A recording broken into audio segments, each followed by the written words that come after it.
have talked about downloading your material and stuff, but there is a bad side of it when people download it, and it's growing in Brazil and I think around the world too, where people are saying we don't need the church. You know, my house can be my church. I will download Pastor Mike's sermon, watch it, and he's gonna be my pastor in Seattle. I'm here in Brazil.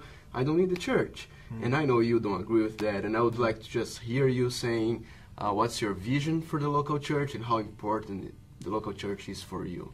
Yeah, God's plan for the world is through the local church. And so I pastor a local church. I started that church when I was 25 as just 10 or 12 people, and it started as a Bible study. And I have given my last 14 years to that church.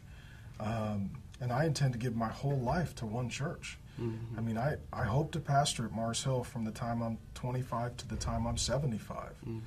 And I'm hoping to be there serving those people, teaching the Bible, baptizing the new Christians, officiating the weddings, preaching the funerals of the people for 50 years. I mean, that's what I plan on doing. And so I absolutely love the local church. And the Bible says that Christ gave himself up for the church. Jesus gave his life literally for the church, and we're to give our life to the church. And what happens is we have a day where people are selfish and they're consumers.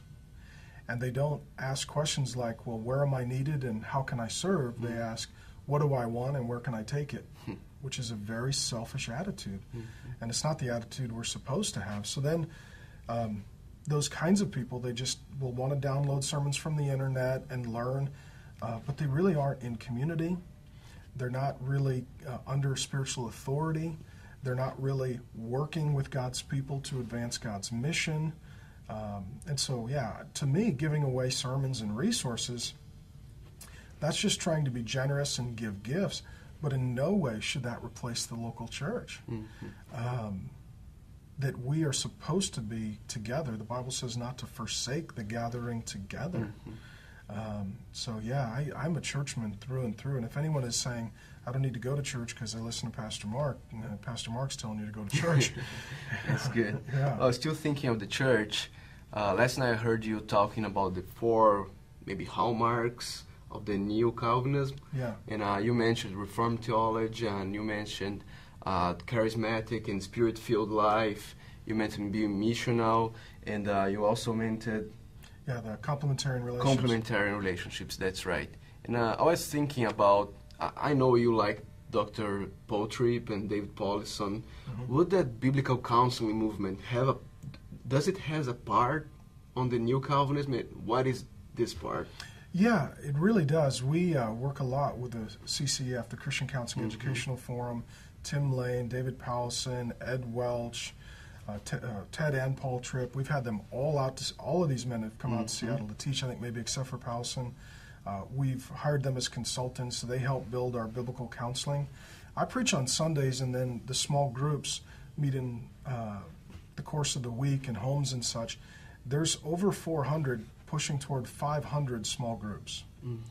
And that's where a lot of the biblical counseling gets done. So people are praying for one another, having meals together, inviting in non-Christian friends, dealing with addiction and abuse and miscarriage and struggles. So we train our small group leaders in how to be biblical counselors. And in a big church, that's the only way to do it. And so, yeah, those men have been super helpful, and we bring them in for training and teaching, and we really like them. They're dear friends of ours. Again, over and over and over, we have seen a lot of wonderful people show up to help out, and those are our friends. So, you know, if all you have is preaching, but you don't have counseling and care, then you really are not helping your people. You're just throwing big events. And the big events are fine, but if you don't have relationships and community and biblical counseling, then people really don't grow. Yeah, they get stuck. Yeah.